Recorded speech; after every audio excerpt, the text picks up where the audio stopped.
Je, unafahamu kuwa viazi mbatata almaarufu Irish potato ni vya pili miongoni mwa vyakula vikuu hapa nchini baada ya mahindi? Kulingana na ripoti ya Baraza la Kitaifa kuhusu viazi nchini, viazi hukuzwa na takriban wakulima 800,000 wadogo na hutoa ajira kwa takriban wahusika milioni 2.7 katika sekta ya uuzaji na huchangia shilingi bilioni 50 katika uchumi wa Kenya.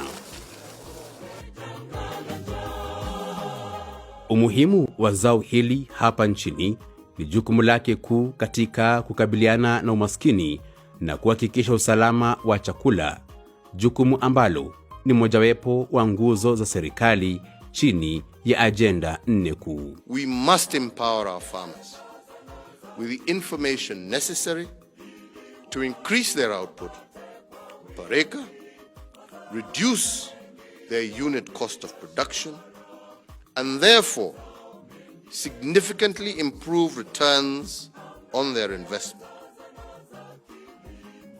Viazi pia hutekeleza jukumu maradufu, la kwanza likiwa hutumiwa kama chakula na pia hutumiwa kama zao la mauzo lililo na uwezo wa kuisaidia nchi hii kufikia ruwaza ya mwaka 2030. KEFIS contributes to food security and nutrition of the Big Four agenda of the government by ensuring that we release seed varieties which are highly maturing, they have high nutrients, they are drought tolerant, they are resistant from pests and diseases, and they are of high yield. There's been a lot of initiative in just training farmers because there's been a realization that what is potential, farmers should be able to get, at least 40 tons, even with irrigation or without irrigation, just using the rainfall. But if you look at our yields, they're about 10. Kwa muda wa miaka kadhaa, uzalishaji wa viazi hapa nchini umeongezeka, huku wakulima wengi wakipiga kumbo ukuzaji wa vyakula vya jadi kama vile mahindi na maharagwe. Baraza la Kitaifa kuhusu viazi hapa nchini lilisema kuwa ushirikiano na serikali ya kitaifa limeweza kulainisha sekta ya viazi kwa kushughulikia masuala yaliyoathiri sekta hiyo hapo awali. So the council was formed to try and transform the industry because potato for many years it was operating in a subsistence way. It was not given that importance compared to maize or other crops, and therefore there was a need to lobby and give it support that is required to lift it to where it should be. Hatua kubwa zimeafikiwa katika ukuzaji viazi kote nchini na wakulima sasa wanafurahia manufaa ya kumezoa mate kutokana na zao hilo. We've worked with the government arms to develop policy, and we have had national potato strategies developed for 2016-2020, which is expired. Recently we launched another one for 2021-2025. Changamoto kuu ambazo wakulima wa viazi wamekuwa wakikumbana nazo ni ukosefu wa mbegu za viazi zilizoidhinishwa. Hata hivyo, serikali kupitia asasi zake zinazojihusisha na usalama wa chakula imejikakamua kushughulikia tatizo hilo. Even though we have had many seed producers coming into the industry or joining the industry, we also have many more farmers now producing potatoes. If you want to be a seed multiplier and you're a farmer and you want help, KALRO has set up a system where they're able to help you start, and then so that you see whether the business is viable before they let you. So you're able to produce as a outgrower for KALRO. Wazalishaji hawa wa mbegu wa kibinafsi wanahitajika kuzingatia masharti yaliyowekwa na asasi za uidhinishaji kama vile KEFIS na KALRO ili kuhakikisha uzalishaji wa mbegu unaafikia viwango vinavyohitajika.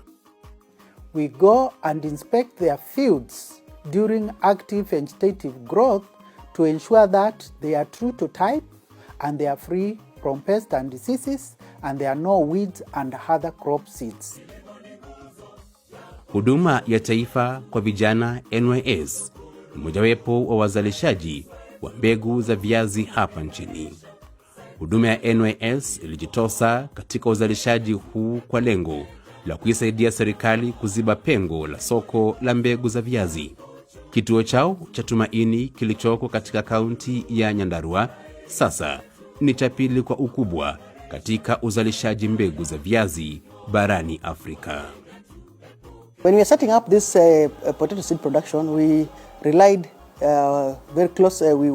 Worked very close with KALRO, which is government, and also KEFIS, and therefore they were able to give us the technology and expertise in terms of making sure we are set up. First of all, set up that facility very well. The greenhouses acreage is very small, but our production is very high.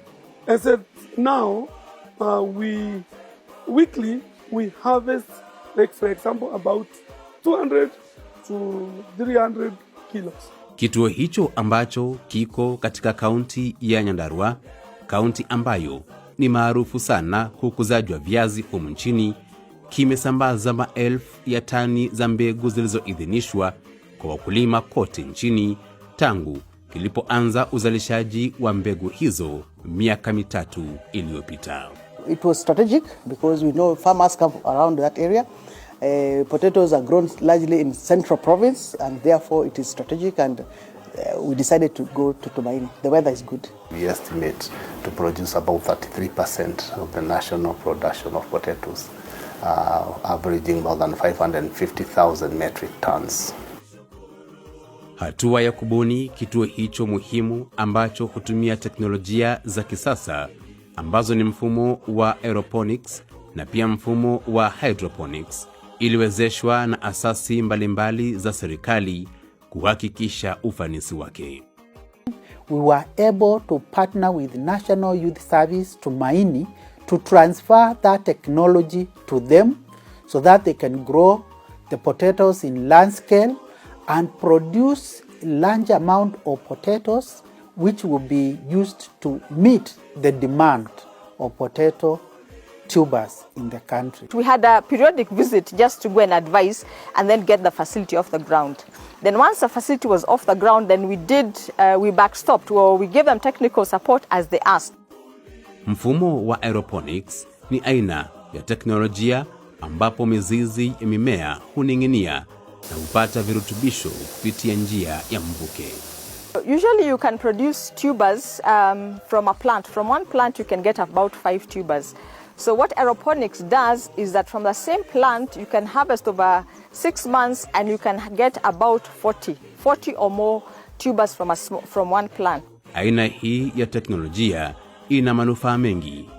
Hutumia kiwango kidogo cha maji kulinganisha na aina za jadi za uzalishaji mbegu, na pia hutumia nafasi kidogo. We have now like people like NYS. Yeah, we are giving them the mandate now to come up with our clean seed and certified seed for the farmers, which means now production in the field has to go up. When we do planting of these potatoes, it essentially takes 2 months on plantation. So after 2 months, the seedlings are ready for harvest.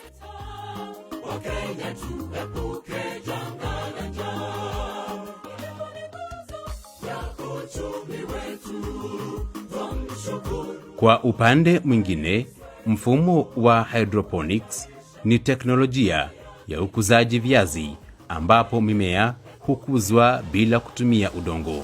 Teknolojia hii hutumia mchanganyiko maalum wa mabaki ya nazi almaarufu cocopeat. Most of the pests and diseases are found in the soil. So this is a new technology which makes production of Irish potatoes to be clean from pests and diseases. Kituo hicho cha Tumaini cha Huduma ya Taifa kwa Vijana kina shughuli nyingi za mchwa, kwa kuwa hupokea wakulima kutoka pembe zote za nchi kununua mbegu hizo ambazo zimeidhinishwa, na pia kujifunza mengi kuhusu kilimo cha viazi. Serikali wakitilia manane kutumia teknolojia mbadala kama hii yenye imetumika hapa Tumaini NYS, tutajitoshelesha kwa chakula. Hatutatoa viazi nchi zingine.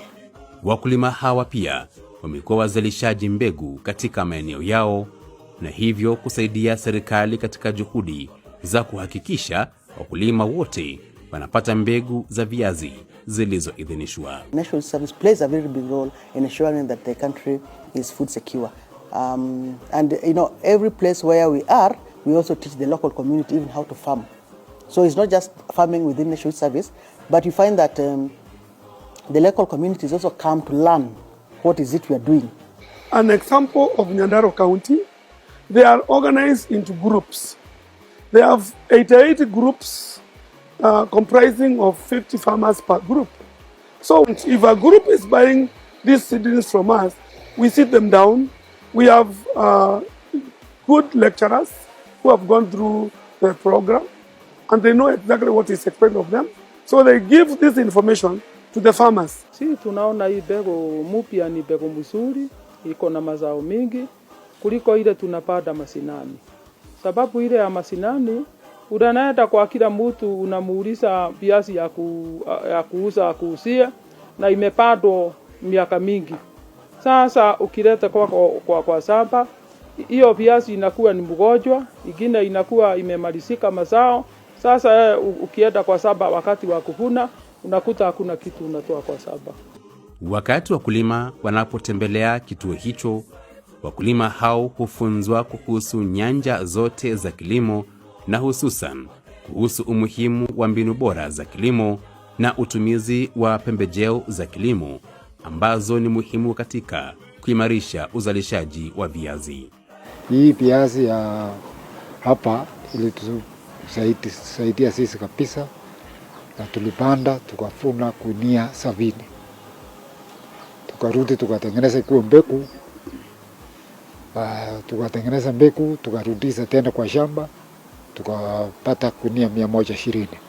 Tulikuwa na shida sana kwa sababu mkulima alikuwa akifanya recycling ya mbegu. Unanunua kwa jirani.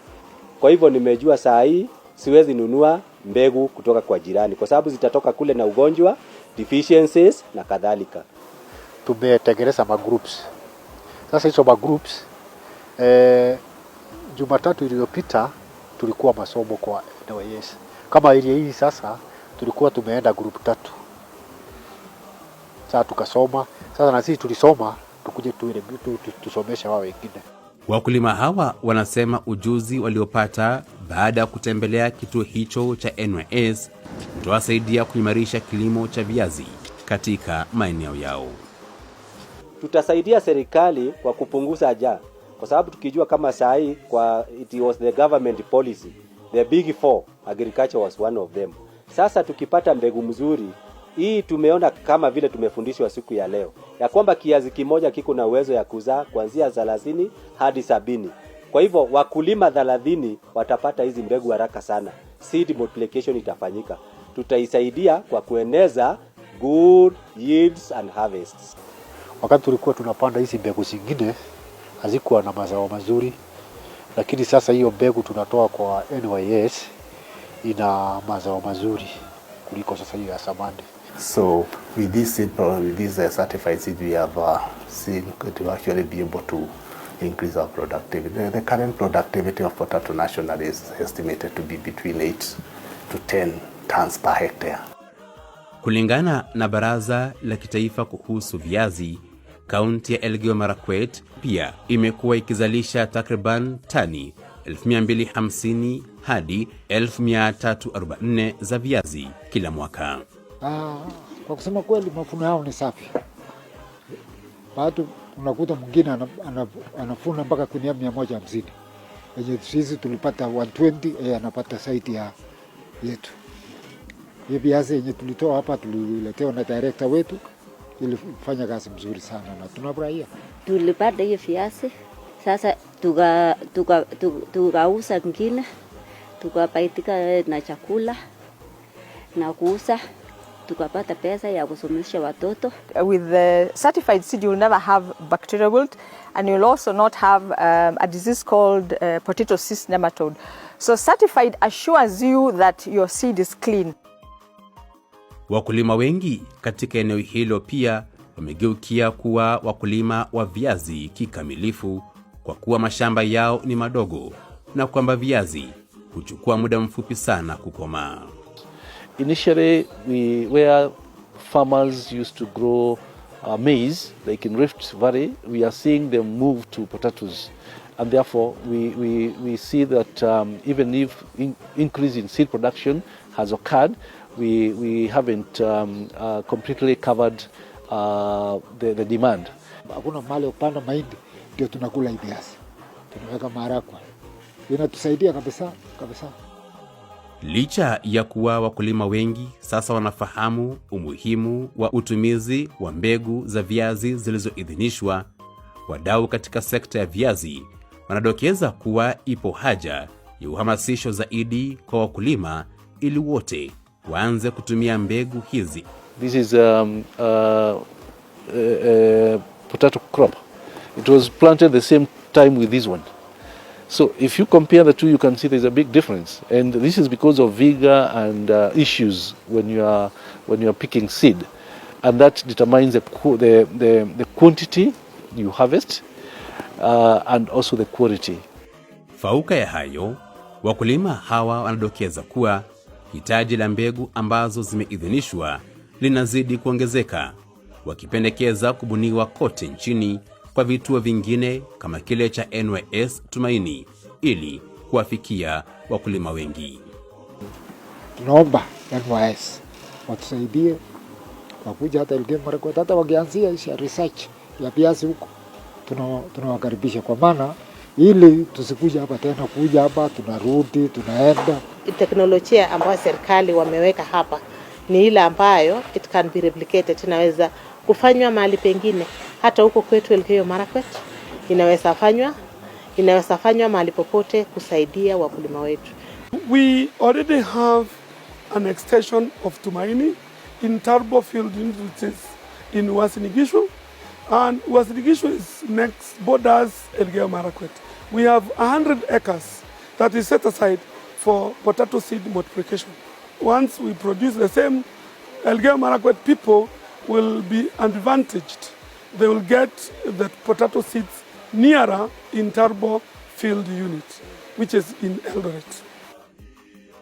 Soko hili jipya la mbegu zilizoidhinishwa limeshuhudia ongezeko la vijana wanaojitosa katika kilimo cha viazi. It presents an opportunity to the youth to see exactly how farming is done. Then they appreciate the farming, and we have seen several of them now going towards agriculture. The youths that work in Tumaini and any other farms in our National Youth Service fields are youths that are doing national duty. We're trying to see if we can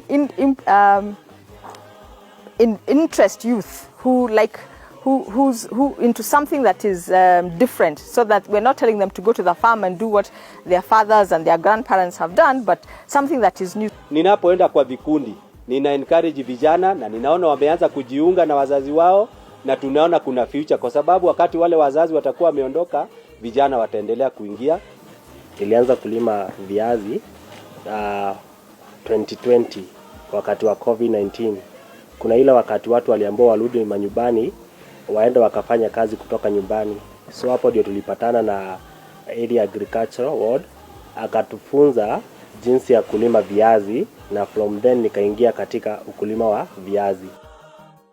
Mkulima huyu mchanga anasema kilimo chake kilitokana na mafunzo kemkem aliyopokea kutoka kwa huduma ya taifa ya vijana NYS, ambayo ilifadhili elimu yake. Nilikuwa nasomea ukulima, kuna shule inaitwa Mawego Technical iko Homa Bay, na nilikuwa sponsored by NYS, so mimi ni product wa NYS. Kama kijana niliangalia nikaona ile kitu yenye naweza fanya na iweze kunisustain kwa maisha yangu ni kuingilia kilimo.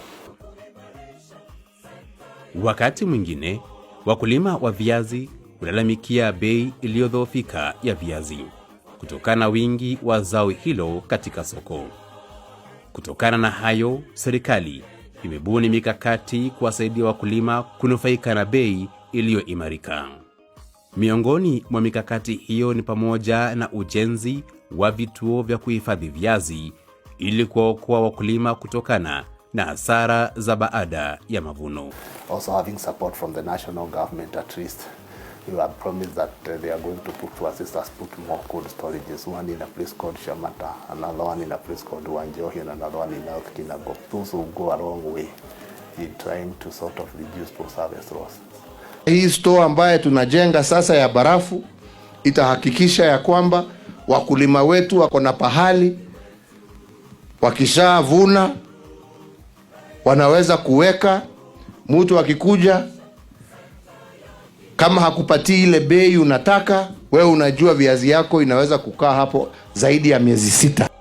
Wadau katika sekta ya viazi wanasema pia ipo haja ya kuongeza thamani kwa viazi, kuhakikisha utumizi kikamilifu wa zao hilo. But here we mainly use it for food and clips and chips with a lot of very small percentage for processing. While we know we can get starch from potatoes, we can get noodles, we can get alcohol, we can get quite a number of other utilizations that are yet to be achieved here in the country. So when we increase productivity, we are likely also going to bridge that gap in terms of food security for this country. We also encourage the issues of marketing has been a bigger challenge, and also value addition, and these are key areas that I would like address. Katika juhudi zinazoendelea za kuboresha ukuzaji wa zao la viazi hapa nchini, ni wazi kuwa taifa hili limechukua mkondo ufaao katika kuhakikisha usalama wa chakula hapa nchini. Tutasaidia serikali sababu sasa unaona sasa vile tulikuwa tunapanda kwa kiwango ile tulikuwa tunafunda sasa imeongezeka. So venye nasaidia serikali ni kufunza hao watu. Tukiwafunza watatoa chakula mingi, na hiyo chakula wakitoa tutaweza kusupply. So naona kama nchi yetu haitakuwa na shida ya chakula.